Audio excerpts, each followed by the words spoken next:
అందరికీ నమస్కారం. ఈరోజు కథ మనసిచ్చి చూడు పార్ట్ 13 రాసినవారు అంకిత మోహన్ గారు.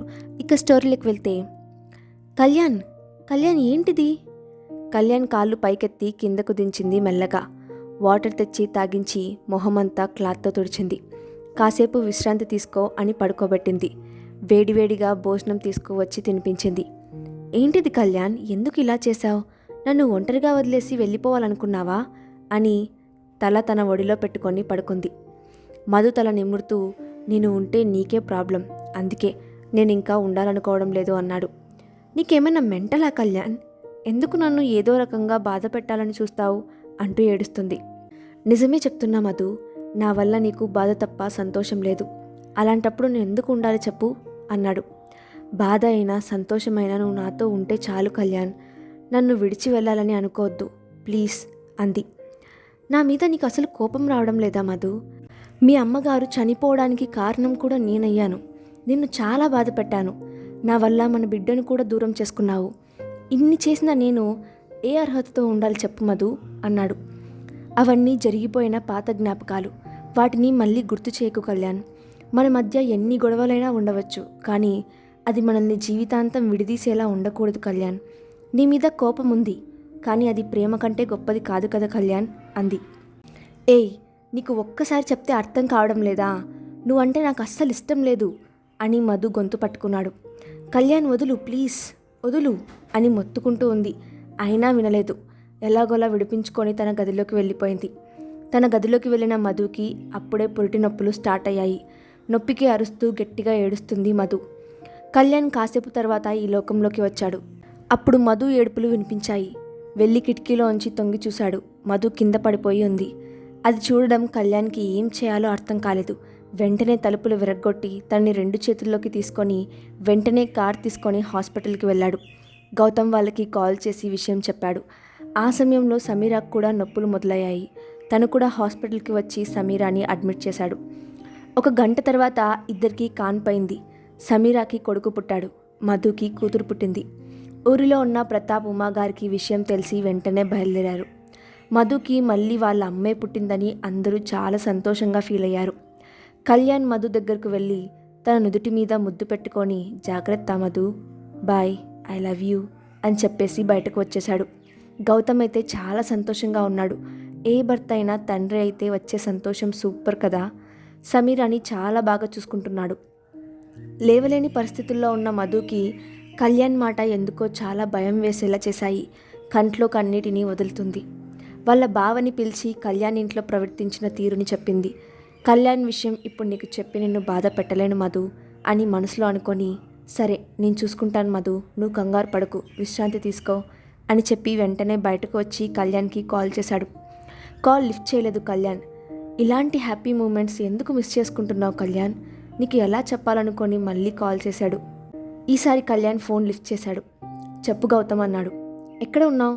త్వరగా హాస్పిటల్ దగ్గరకు రా కళ్యాణ్ అన్నాడు. నేను ఇప్పుడు రాలేను గౌతమ్ అన్నాడు. కళ్యాణ్ ఎక్కడ ఉన్నావు చెప్పు, నేను వస్తాను అన్నాడు. లొకేషన్ పంపిస్తున్నాను గౌతమ్, చూడు అని కాల్ పెట్టేశాడు కళ్యాణ్. గౌతమ్ త్వరగా వెళ్ళి కళ్యాణ్ని తీసుకొని హాస్పిటల్కి వచ్చాడు. 4 రోజుల్లో డిశ్చార్జ్ చేస్తారు కళ్యాణ్, అంతవరకు కొంచెం నిదానంగా ఉండు ప్లీజ్, తొందరపడుకు కళ్యాణ్ అన్నాడు గౌతమ్. సరే గౌతమ్, కానీ ఇక్కడ నేను ఉంటే మధుని ఏం చేస్తానో అనే భయం వెంటాడుతుంది అన్నాడు.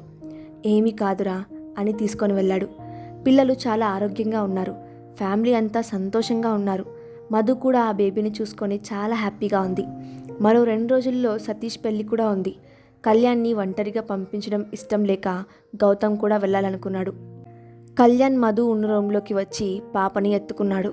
పాపతో ఆడుకుంటున్న కళ్యాణ్ని చూసి చాలా సంతోషంగా ఉంది మధు. ఇంట్లో పెద్దవాళ్ళు అందరూ హాస్పిటల్కి వచ్చారు.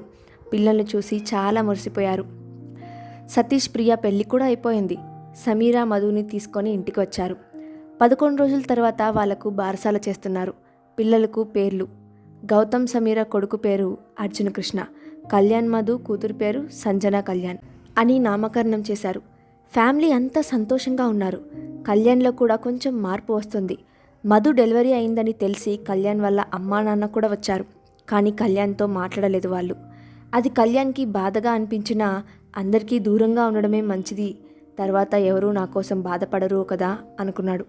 అలా అలా రోజులు గడుస్తున్నాయి. కళ్యాణ్లో వచ్చే మార్పును మధు గమనిస్తూనే ఉంది. గౌతమ్ దగ్గరకు వెళ్ళి నీతో కొంచెం మాట్లాడాలి బావా అంది. చెప్పు మధు అన్నాడు. నేను ఇంకా ఇక్కడ ఉండలేను బావా, అమెరికా వెళ్ళిపోతాను సంజనాని తీసుకొని అంది. మధు, నువ్వు ఇప్పుడు ఎక్కడికి వెళ్ళడానికి వీల్లేదు. కొన్ని రోజులు ప్రశాంతంగా ఇక్కడే ఉండు, తర్వాత నీ ఇష్టం అన్నాడు. వద్దు బావా, కళ్యాణ్ ప్రవర్తన నాకు చాలా బాధ కలిగేలా చేస్తుంది, అందుకే నేను ఇక్కడ ఉండలేకపోతున్నాను బావా అంది. మధు, నువ్వు ఇక్కడ ఉండటానికి ప్రాబ్లం ఏంటి అన్నాడు. కళ్యాణ్ బావా అంది. అసలు నీకు కళ్యాణ్తో ప్రాబ్లం ఏంటి మధు? తనకే ఎన్నో ప్రాబ్లమ్స్ ఉన్నాయి, అవి నీకు ఎక్కడ తెలుస్తాయో ఏమో అని తనలో తనే నరకం అనుభవిస్తున్నాడు. ఈ విషయం నీకు తెలుసా మధు అన్నాడు. ఏంటి బావా అవి అంది. వద్దు మధు, ఇప్పుడు నీకు నేను ఏం చెప్పలేను, వదిలే అన్నాడు. తన చేతిని తీసుకొని ఒట్టు పెట్టుకొని ఇప్పుడు చెప్పు బావా అంది. నిజం చెప్పు బావా, మీరేదో దాస్తున్నారు అని నాకు అర్థమైంది, అది ఏంటో చెప్పండి ప్లీజ్ అంది. మధు, అసలు నీకు ఈ విషయం ఎలా చెప్పాలో కూడా తెలియడం లేదు. కళ్యాణ్ నిన్ను కావాలని ఇబ్బంది పెట్టలేదు. తనకి ఉన్న బైపోలార్ డిజాస్టర్ వల్ల తనకి తెలియకుండానే తనే చాలా బాధలు పడ్డాడు. నిన్ను బాధ పెట్టాడు మధు. చాలాసార్లు చనిపోవాలనుకున్నాడు. బ్రతికి ఉంటే నిన్ను ఎక్కడ బాధ పెట్టాల్సి వస్తుందని అన్నాడు గౌతమ్. నో బావా, నువ్వు చెప్పేది నేను నమ్మలేకపోతున్నాను అంది. మధు, ఇది నిజం కాకపోతే అసలు కళ్యాణ్ నిన్ను అంతలా బాధ పెట్టినందుకు ఈ పాటికే నా చేతిలో అయిపోయేవాడు కదా అన్నాడు. ఇప్పుడు తన పరిస్థితి ఎలా ఉంది బావా అంది. చాలా దారుణంగా ఉంది మధు. ఒక భార్యగా తనకిప్పుడు నీ అవసరం చాలా ఉంది. నువ్వు ఇప్పటికి కూడా వెళ్ళాలని నిర్ణయం తీసుకున్నావా చెప్పు అన్నాడు. బావా, మా మధ్య పరిస్థితులు బాగలేనప్పుడే తనని విడిచి ఉండటానికి చాలా బాధపడ్డాను. ఇప్పుడు తనని ఇలాంటి పరిస్థితుల్లో చూసి కూడా ఎలా వదిలేస్తాను బావా అంది. సూపర్ మధు, తనని మనం బాగా చూసుకోవాలి. అప్పుడే తనకు మన మీద నమ్మకం వస్తుంది, బ్రతకాలి అనే ఆశ కలుగుతుంది. ఎక్కువ సమయం తనతో నువ్వు సంజన ఉండండి అన్నాడు. అలాగే బావా అని కళ్యాణ్ దగ్గరకు వెళ్ళింది. కళ్యాణ్ బయటకు వెళ్దాము, చాలా రోజులైంది కదా వెళ్ళి అంది. ఇప్పుడు నాకు ఎక్కడికి రావాలని లేదు మధు అన్నాడు. నో కళ్యాణ్, మనం ఇప్పుడు వెళ్తున్నాము అంతే, నేను రెడీ అయి వస్తాను అంది. మధు అన్నాడు గట్టిగా. బాయ్ కళ్యాణ్ అని వెళ్ళిపోయింది. రెడీ అయి వచ్చి సంజనాని ఉమాగారి దగ్గర ఇచ్చి కళ్యాణ్ని తీసుకొని బయటకు వెళ్ళింది. వద్దు అన్నాను కదా, ఇప్పుడు ఎందుకు బయటికి అన్నాడు. రెస్టారెంట్కి వెళ్ళాలని అనిపించింది కళ్యాణ్, నీతో కాసేపు మాట్లాడాలి అనిపించింది అంది. కొంచెం నవ్వుతూ ఇప్పుడు ఇవన్నీ ఎందుకు మధు అనుకున్నాడు మనసులో. రెస్టారెంట్కి వెళ్ళి కలిసి భోజనం చేశారు. కాసేపు షాపింగ్ చేసుకొని మళ్ళీ ఇంటికి వెళ్ళారు. ఎలాగైనా నిన్ను మార్చుకునే బాధ్యత నాది కళ్యాణ్. ఇన్ని రోజులు నీలో ఇంత బాధని పెట్టుకొని ఎలా ఉండగలిగావు అసలు అనుకుంది. నాకు నిద్ర వస్తుంది మధు, నేను వెళ్ళి పడుకుంటాను అన్నాడు. అలాగే కళ్యాణ్ అంది మధు. సమీర అర్జున్ని నిద్రపుచ్చుతుంది. గౌతమ్ గదిలోకి వచ్చి కళ్యాణ్ విషయం మధుకి చెప్పేశాను అంటాడు. మంచి పని చేశారండి, కానీ మధుకి తెలిసినట్టు కళ్యాణ్కి తెలిస్తే తను చాలా బాధపడతాడు కదా అంది. అదంతా తెలియకుండా నేను చూసుకుంటాను సమీర, నువ్వేం కంగారు పడుకో అన్నాడు. సరే అండి, అర్జున్ నిద్రపోవడం లేదు, కాసేపు అలా బాల్కనీలోకి తీసుకొని వెళ్ళిరండి అంది. అలాగే శ్రీమతి గారు, భార్య చెప్పిన తర్వాత చేయకుండా ఉంటానా, ఇలా ఇవ్వు అని తీసుకొని బయటకు వెళ్తాడు. మధు కళ్యాణ్ని నిద్రలేపి భోజనం తినిపిస్తుంది. తిన్న తర్వాత తను రోజు వేసుకునే మాత్రలు ఈరోజు చాలా ప్రేమతో వేస్తుంది. కళ్యాణ్కి సేవలు చేస్తూ చాలా బాగా చూసుకుంటుంది. రోజు రోజుకి తనలో మార్పు చాలా బాగా కనిపిస్తుంది.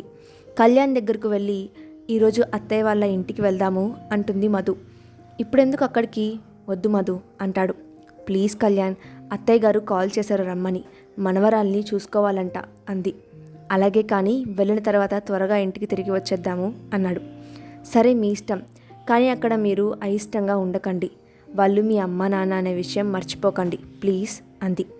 సరే మధు, గౌతమ్ వాళ్ళని కూడా రమ్మని చెప్పు, బాగుంటుంది కదా అన్నాడు.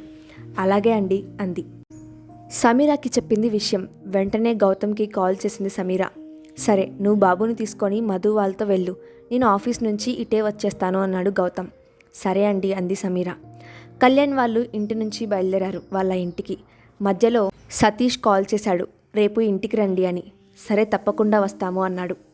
గంట తర్వాత కళ్యాణ్ వాళ్ళ ఇంటి దగ్గరికి చేరుకున్నారు. గౌతమ్ కూడా ఇంటికి వచ్చాడు పూలదండలు తీసుకొని. ఇంకా ఉంది, ఇంతకీ గౌతమ్ పూలదండలు ఎందుకు తీసుకొచ్చాడు, ఏం చేస్తాడో నెక్స్ట్ పార్ట్లో చూద్దాం. స్టోరీ నచ్చితే తప్పకుండా లైక్ చేయండి, అలాగే మీ ఒపీనియన్ని కింద కామెంట్ బాక్స్లో షేర్ చేయండి. ఇలాంటి మరిన్ని వీడియోస్ కోసం మా ఛానల్ని సబ్స్క్రైబ్ చేసుకోండి. Thanks for watching.